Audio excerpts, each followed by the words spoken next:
Here is the Crescendo Music Education Podcast, episode number 108.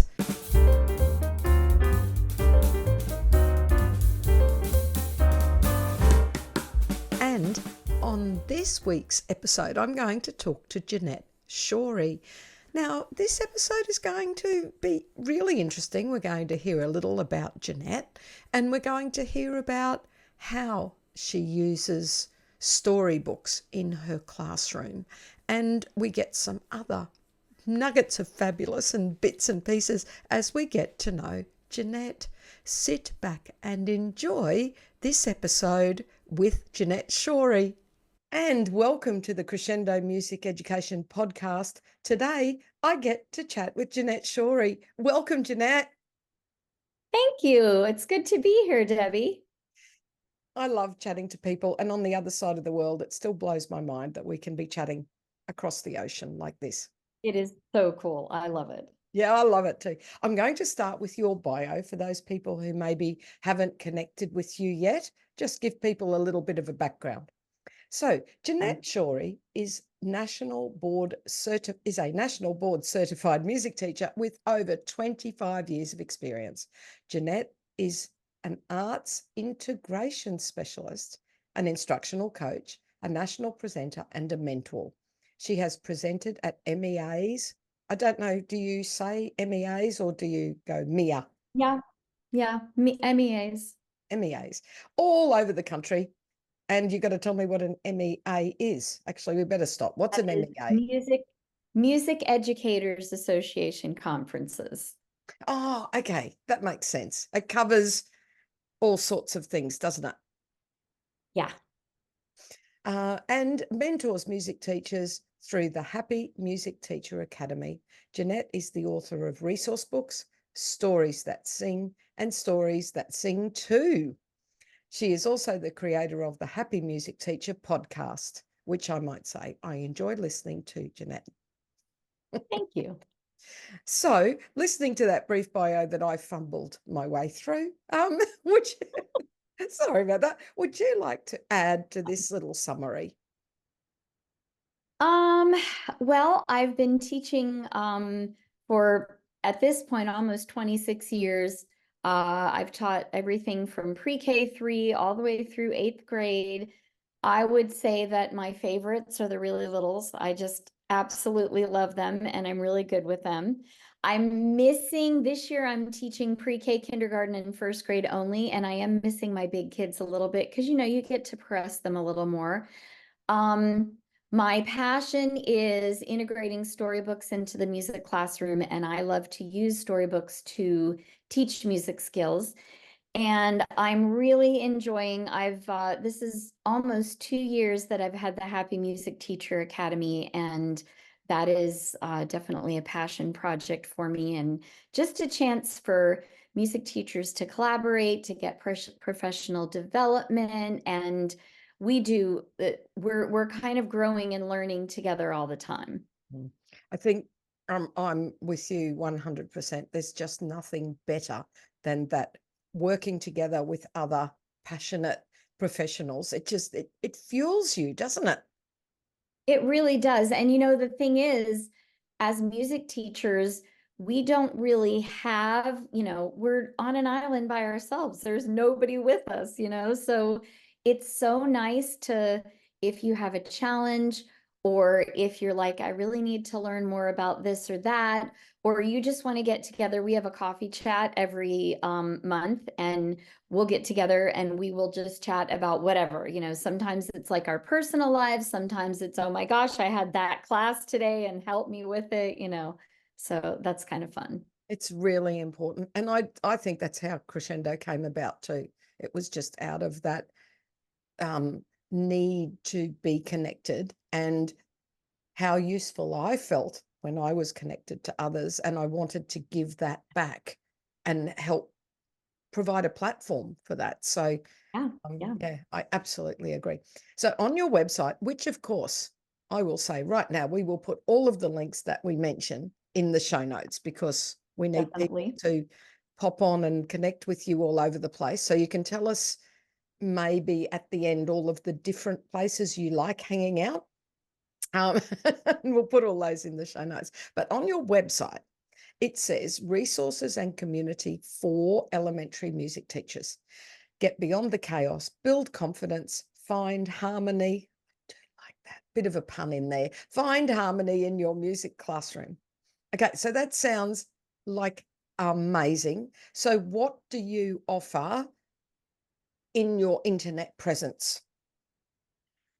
Oh gosh, I offer so many things. I've got a shop, and on my shop, I've got lesson plans that some of them are storybook lessons. Some of them are like just fun. I've got some pop things in there. I've got a couple of lessons on Star Wars and, the theme song from Star Wars, the theme song from Pirates of the Caribbean. I call those Choose Your Own Adventure series. I also do some writing, some composing of children's music. So there's some of that on there. And you can find on my website links to my podcast. I have a blog that I have been writing for several years, and lots of just like, okay, I'm having a challenge with behavior management, or I want to learn more about how to add storybooks to my classroom, or I want to know, like, I've got a podcast coming out next week where I'm going to talk about books for April. So I try to do that once a month.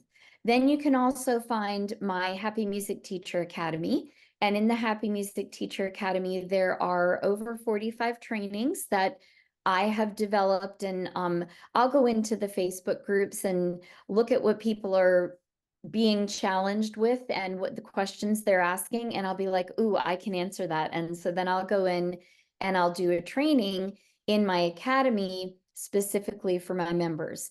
There's also a storybook club in the academy. And in the storybook, you get a lesson plan, a presentation, a video walkthrough, and a Q&A session every month. And then we also have collaborations where, like, recently we did, I'm trying to find it. One of my members wanted to do a storybook lesson for the Happy Crab. So we did a storybook lesson on that one together. So that was really cool because they got to learn and develop together. And they found that to be really helpful because it's one thing to read a lesson plan. It's quite another to develop a lesson plan together, and to be there together and like bounce ideas off of each other is amazing. There is also, I've got 4 courses in the Happy Music Teacher Academy. There is 2 of them are on adding picture books to the music classroom. One is how to use picture books to teach music skills. Another one is how to add more of the reading teacher lingo into your music classroom in a way that's very seamless. And then I've got a class on ukulele. So if you want to learn how to teach the ukulele, but also maybe learn how to play the ukulele, I've got a course on that.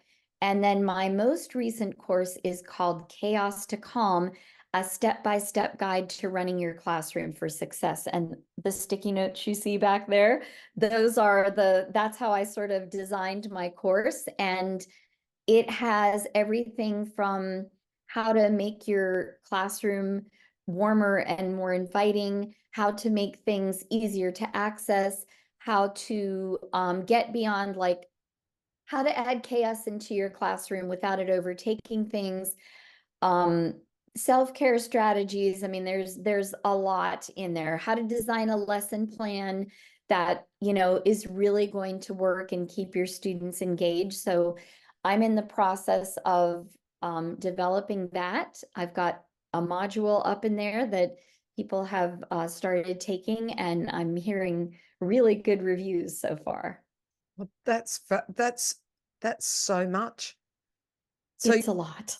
it's a getting it all done must be a little tricky, can I say? It's definitely a little Yeah. tricky. I'm currently working part-time, so I'm home by noon, and I usually will have lunch, and then I'll come up here to my office and I will work until usually about 6 o'clock. That's a lot. That's a lot. But It you're is a giving, lot, but but you're I giving, love it. yes, yeah, and you're giving such good value. Yes. And your trainings, are they video, PDF, like a bit of They're video and PDF. So the cool thing is it's on this platform called Circle, and there's video. There's also a transcript. So if you learn better by reading, reading? then the transcript is right below the video. And then there's a place where I have what I call opportunity, TUNE, opportunity worksheets. So they get to kind of work through their learning. I've got quizzes in there to help them sort of hone everything. And then there are fact sheets so that they can have access to fact sheets and that sort of thing. Oh, that sounds amazing. It sounds like you have got so much there for people to access. I really do. I Yeah. really do have a Uh, lot going on. that is great. Well, keep doing it because the world needs more Thank of you. that. I agree. I agree.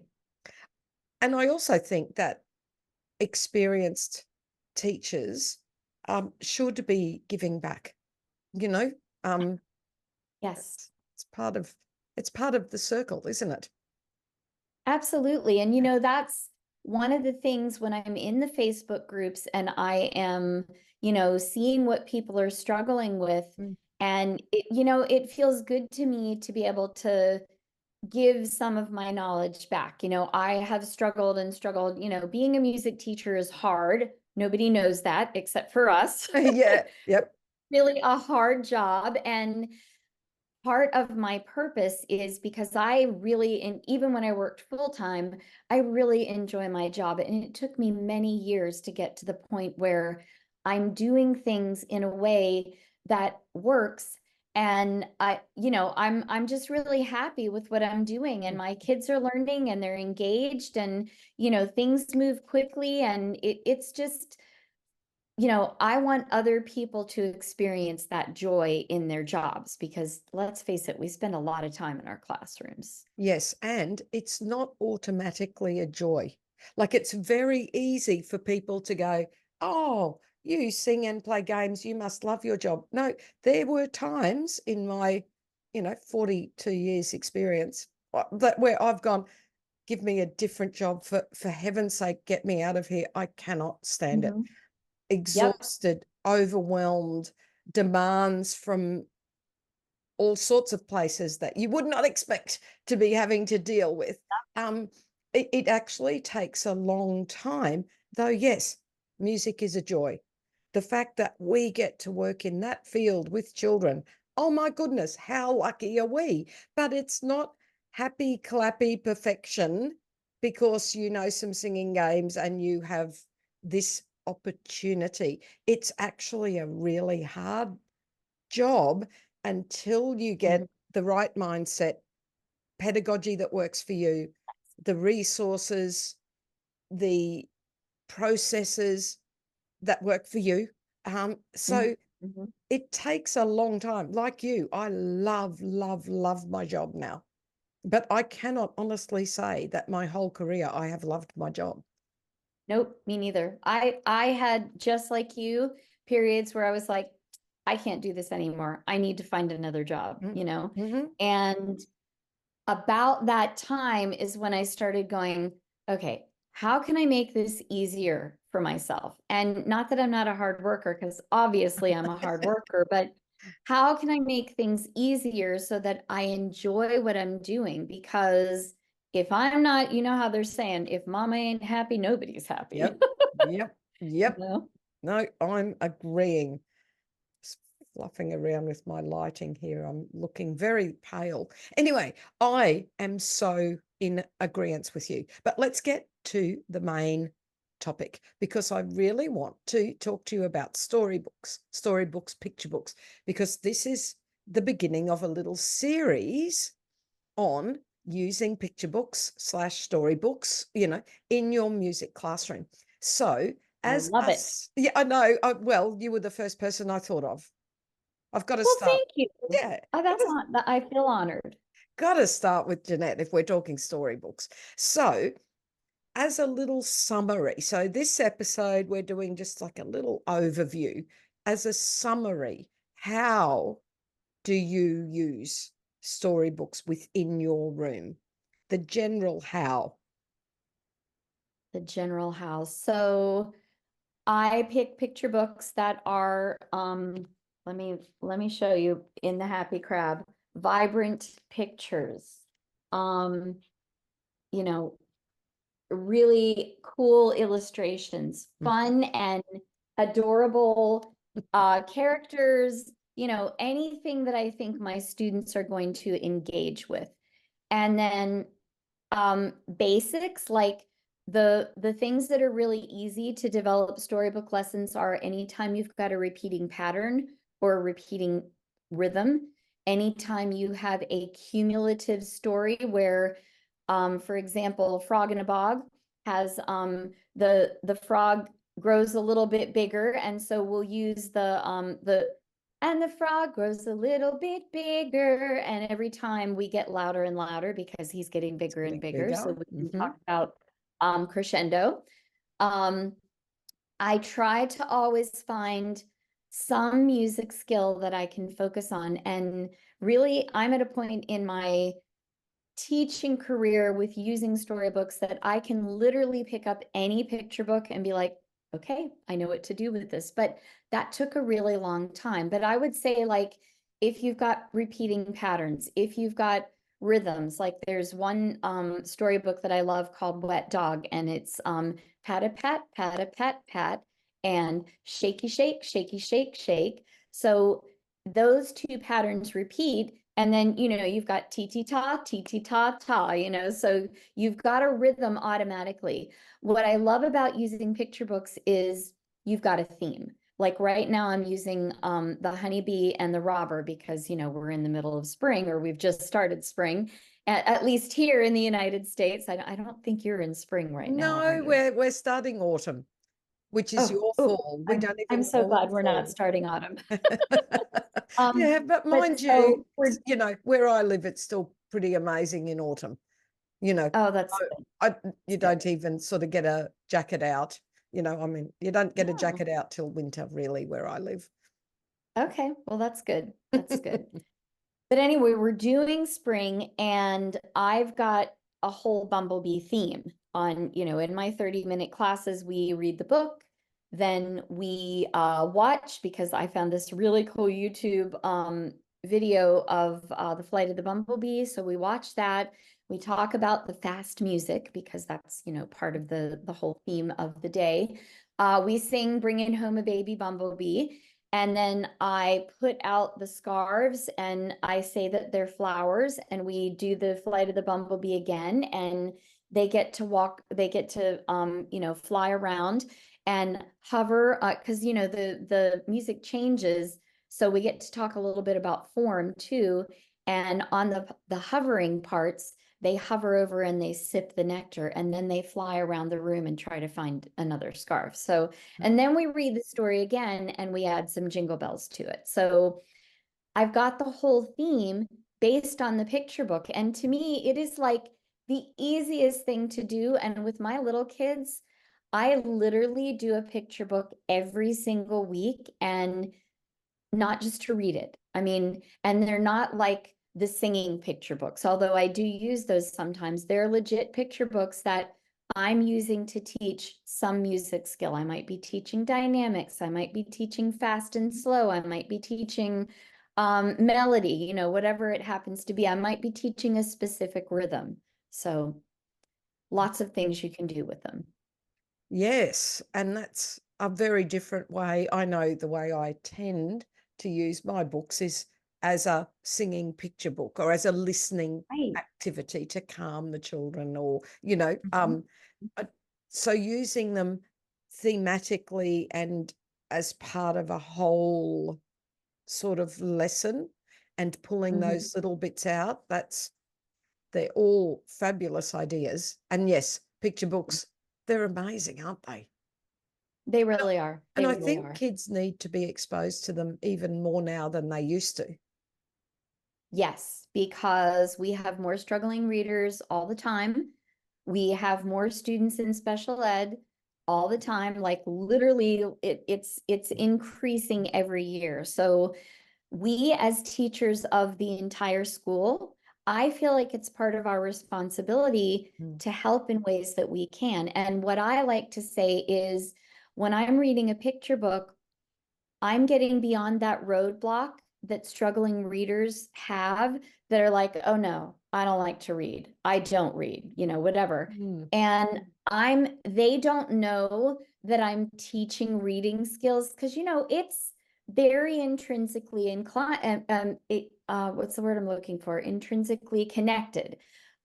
So, reading teachers and music teachers use the same language, fluency and phrasing, and all of the verbiage is the same. And so when you come in and you even just modeling being a good reader is Mm. amazing for them, and if you can ask a couple of little questions along the way, and um, because they just think they're in music class having Yes. fun, they don't understand that they're learning. And while that hurts my very well educated heart, it also is the best way for students to learn.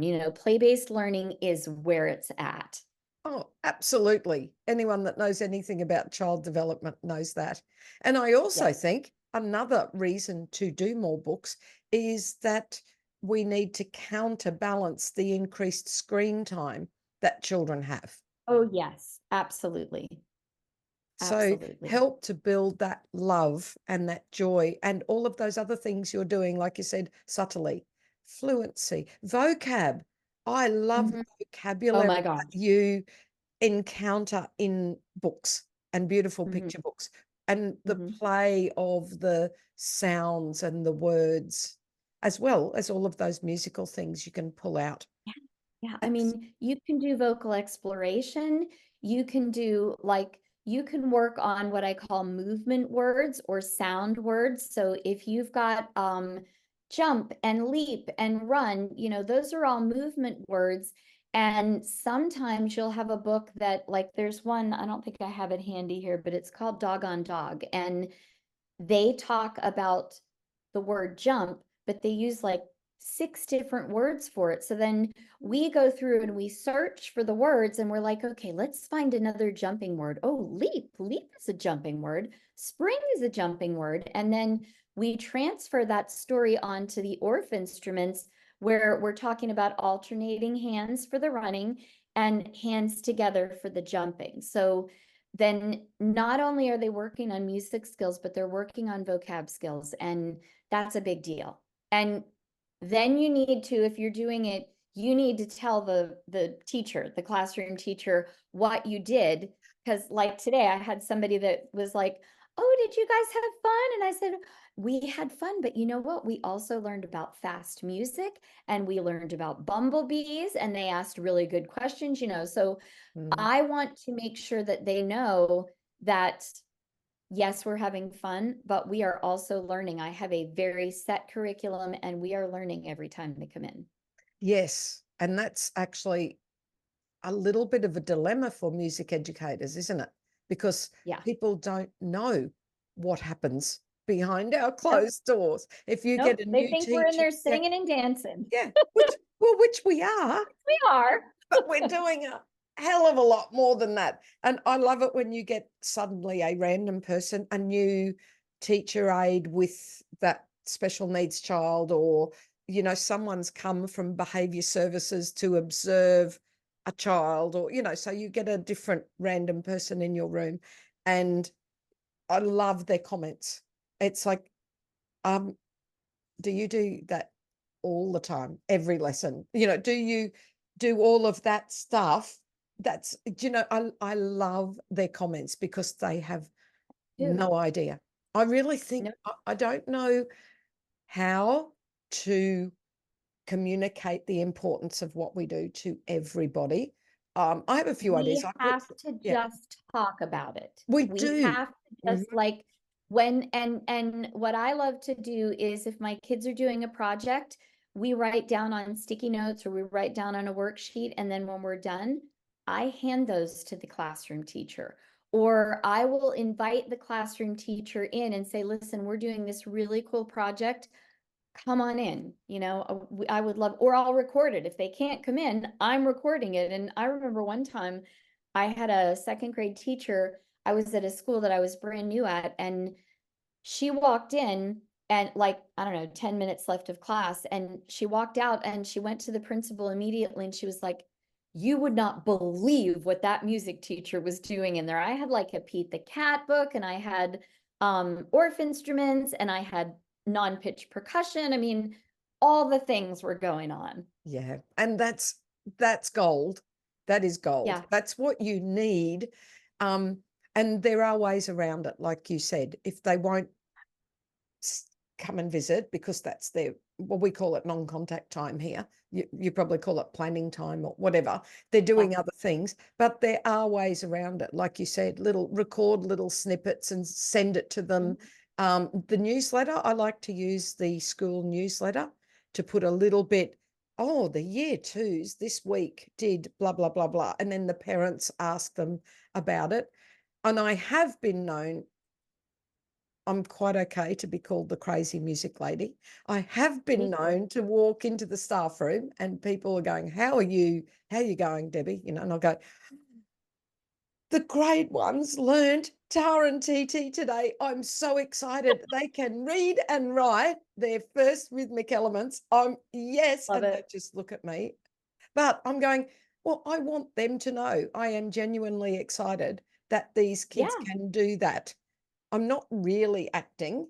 I mean, I might be hamming it up a bit, but I think we need to communicate to our staff how Yes. important what we do is, without, of course, being boastful, just saying, did you know we did this, this, and this, So we do Right. need to Right. keep that communication happening somehow. Let people Yep. know all the great things you do in your room. Yes. I mean, that's the only way they're going to find out, and you can't be upset with them for not understanding what goes on in your world if you're not showing them what goes on in your world. Exactly. And I think that's what we need to do. So, if we have teachers listening that haven't really used storybooks or picture books in their music classroom before, how would you recommend they get started accessing the magic of using these books? I would say start with pick up, just explore at the library or at the book fair or whatever, and find books that have repeating patterns in them. For example, Frog in a Bog, and the frog gets a little bit bigger, grows a little bit bigger. That comes every page. It comes. Or the one I talked about before, Wet Dog, pat a pat, pat a pat, pat, shaky shake, shaky shake, shake.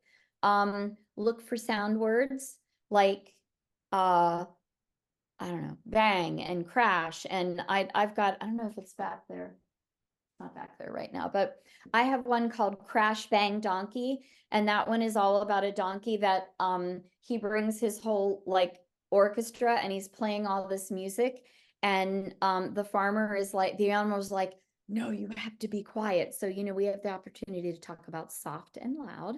We have the opportunity to do some crashing and some banging. And what is in my hair? A little visitor. What that was. Oh, um we have the opportunity to do some crashing and banging and play our instruments. So you can anytime you have words like that, you can add instruments.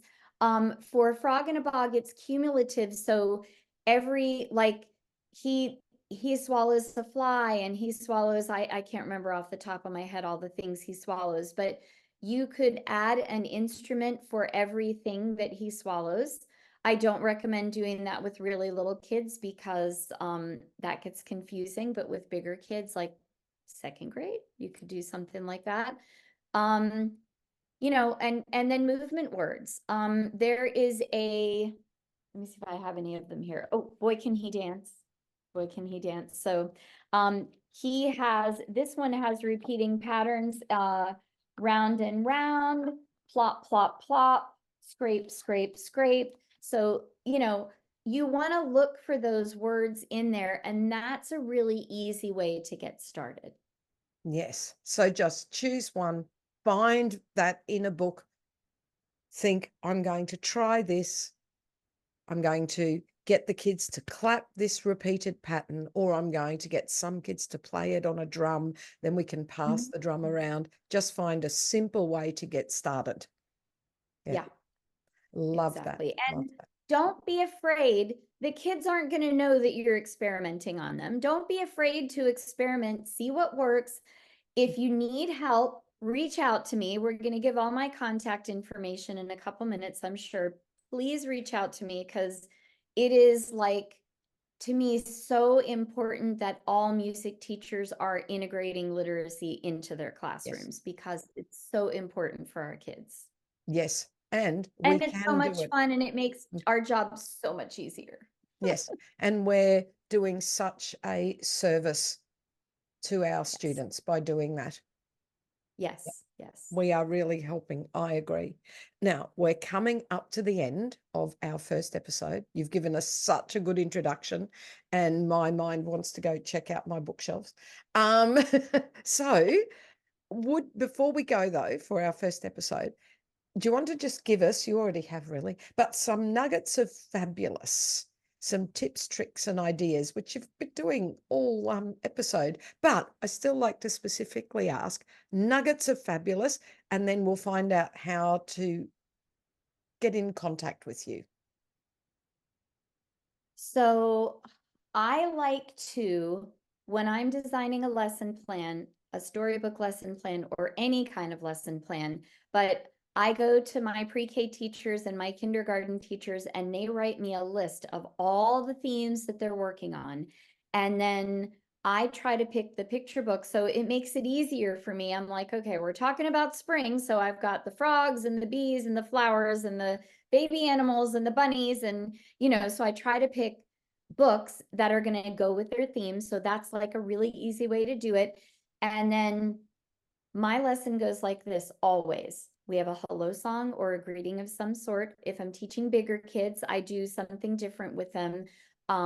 Like where we'll be working on rhythms. So, I'll have the rhythm cards out or have a swipe file on the computer, on the smart board.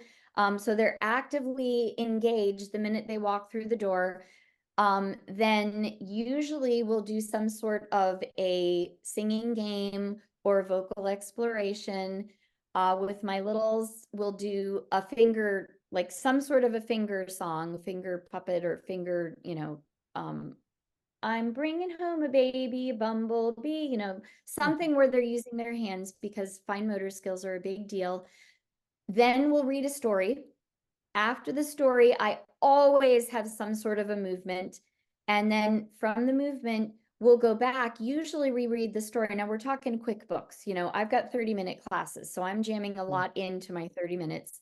We'll go back, we'll read the story again, but this time we'll add instruments. And along with playing the instruments, I'm teaching them how to play them. I'm teaching them how to hold them. I'm teaching them how to use them to play loud or soft music. We're talking about the difference between beautiful music and nasty noise. So, I get a lot into this that's very music teacher oriented. It's not just I'm reading a book and, everything is very intentional.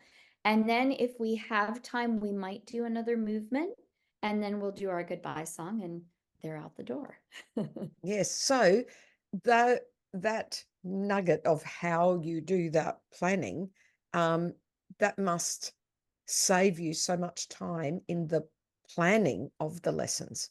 Once It you've got does. that background information, you've got your structure, that must make planning very easy once you're at that point. Yes. And truly, that's one of the things I teach in my new course, Chaos to Calm. Module 3 is all about how to design your lesson plans so that it's like, I don't spend a lot of time.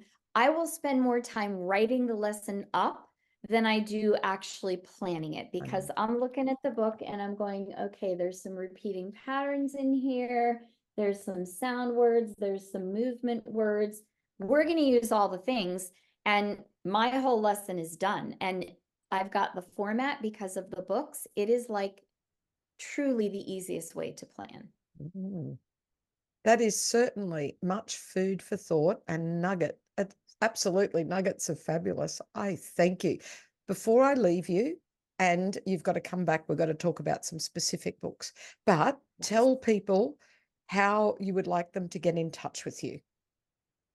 So my email is Jeanette@storiesthatsing.net, and Jeanette is JEANETTE @storiesthatsing.net. You can reach me on Facebook, TikTok, Instagram @The Happy Music Teacher. And I also have a YouTube channel that is The Happy Music Teacher. And my website is storiesthatsing.net. So I think those are all the places. Fabulous. And if you're interested in hearing more about the courses, you can find information or my blog or my podcast right on the website, storiesthatsing.net /blog, storiesthatsing.net /podcast. Excellent. We will put all of those links in the show notes so that if people are driving and can't remember, they'll go, I know it's got stories in it. But they can go to the show notes on crescendo.com.au and they can click on that and connect with you. Jeanette, that's been fabulous. I know my mind is buzzing. Buzzing. You see, because it's buzzing. A bee theme. Okay. All right. My mind is buzzing, and I would like to get you back soon and we can look at some specific books. Yes, I'd love that. Okay. Thank you so much for joining us. Bye, Jeanette. You're welcome. It was so good to see you. As we know, laughter relieves stress. Don't lose sight of the funny side of life. A dentist married a manicurist. It was not a happy union. They fought tooth and nail.